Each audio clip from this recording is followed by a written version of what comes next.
Ramiro Padilla Atondo.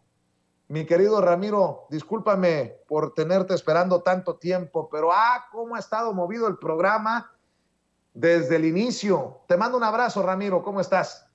Está muy bien, Vicente, escuchando aquí las barbaridades y pues las formas en las que la derecha utiliza la denigración para autodenigrarse. En el caso de ellos, pues obviamente yo tengo un ensayo en Cartas a un Facho que se llama Intelectualidad Mexicana SADCB. Pues obviamente la intelectualidad mexicana se ha dedicado a producir empresas, no ideas, y en ese tenor pues andan ahorita por lo que acabas de exponer, ¿no? Así es. Oye, por cierto, el presidente Andrés Manuel López Obrador hoy exhibió a Héctor Aguilar Camín. Tenemos las declaraciones del presidente para que abunde en su análisis. Vete frotando las manos, mi querido Ramiro Padilla Tondo. Vamos a ver, escuchar al presidente en la mañanera.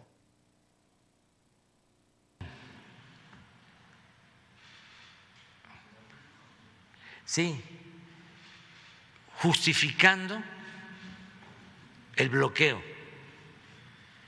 Estamos hablando de el jefe de uno de los grupos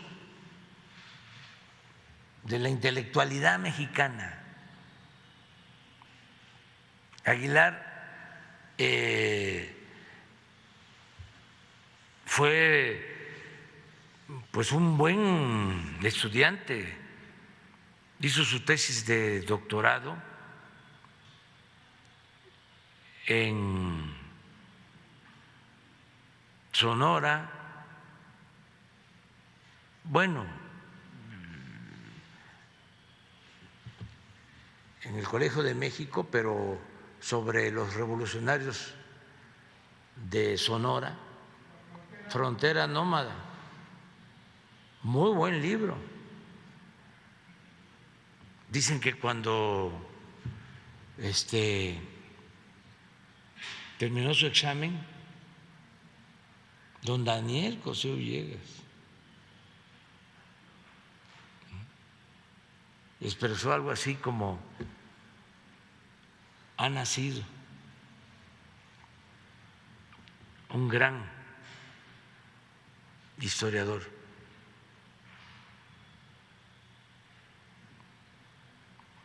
Pero los intelectuales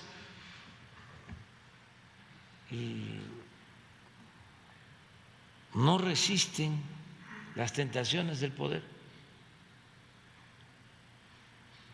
se vuelven locos, se fascinan con el poder. Dicen que el poder atonta a los inteligentes y a los tontos los vuelve locos.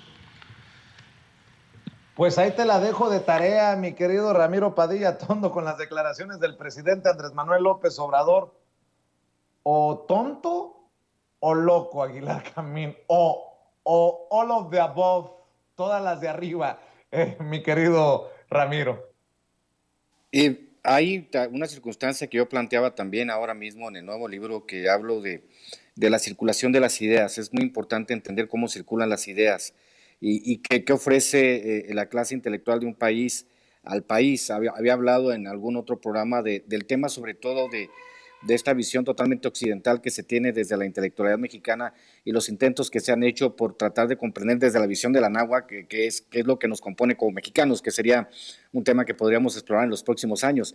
Pero la realidad es que obviamente cuando un intelectual está más preocupado por hacer empresas que por hacer ideas, este es el resultado.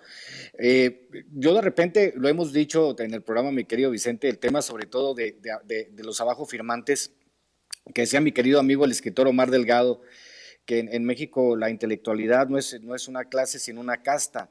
Porque, por ejemplo, en aquella, si recuerdas la carta de la deriva autoritaria, contra la deriva autoritaria, pues firmaron la secretaria, los tíos, el jardinero, la cocinera, firmaron todos y descubrimos que pues no había una clase intelectual sino una casta, que no producía ideas, sino producía rencores. Entonces, cuando esto, como en Pedro Páramo, lo que sucede con la intelectualidad mexicana es que se ha convertido en un solo rencor vivo, pues estas son las consecuencias de no haber entendido, y sobre todo en el caso de Aguilar Camín, que surgió con tan buenos augurios, ¿no? El ser una persona, hasta que el mismo maestrazo Daniel Cosío Villegas decía, es que ha nacido un gran historiador. Pues la función del historiador, como lo he dicho, y en las discusiones que he tenido con algunos corifeos de Krause, pues les digo, es que un historiador no puede ser historia en tiempo real, porque no es la función del historiador. En el caso de Aguilar Camín, pues han perdido el camino, pues obviamente por adoptar una ideología que es contraria al progresismo.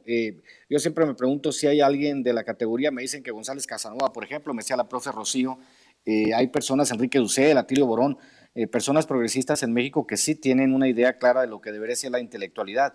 En el caso de estas revistas como la de Nexos y Letras Libres, yo creo que deberíamos de meterle la etiqueta que le mete López-Gatell a los alimentos, ¿no? En el caso de Nexos y Letras Libres tendrían que tener la etiqueta de exceso de conservadores.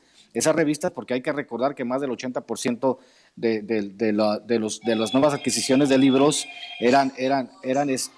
perdón, está sonando un teléfono, pero eran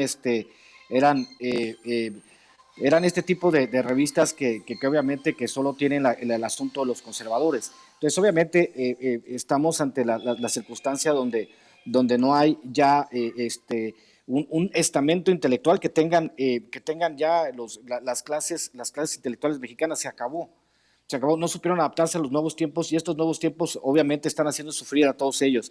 Están pagando las consecuencias de no haber comprendido los signos de los tiempos, porque hablábamos, acuérdate, desde lo anterior hablábamos del tema del fin de la historia de Francis Fukuyama o lo que hizo Samuel Huntington en el choque de civilizaciones. Estos cuates pensaron que el neoliberalismo llegaría para quedarse y que ellos serían los parteros de la historia, pero sucede que la historia pues nunca es lineal y están sufriendo las consecuencias. Obviamente, hacer el ridículo ya es una cosa que está volviendo costumbre entre Enrique Krause, Aguilar Camín y todos ellos, ¿no? Y tristemente, tantos recursos destinados a estas revistas para que no hayan generado un pensamiento profundo o al menos una estructura de pensamiento que le permita a la gente siquiera discernir qué es lo bueno y qué es lo malo, mi querido Vicente. Así es, mi querido Ramiro, ¿cómo hay temas, eh? ¿Cómo? Oye,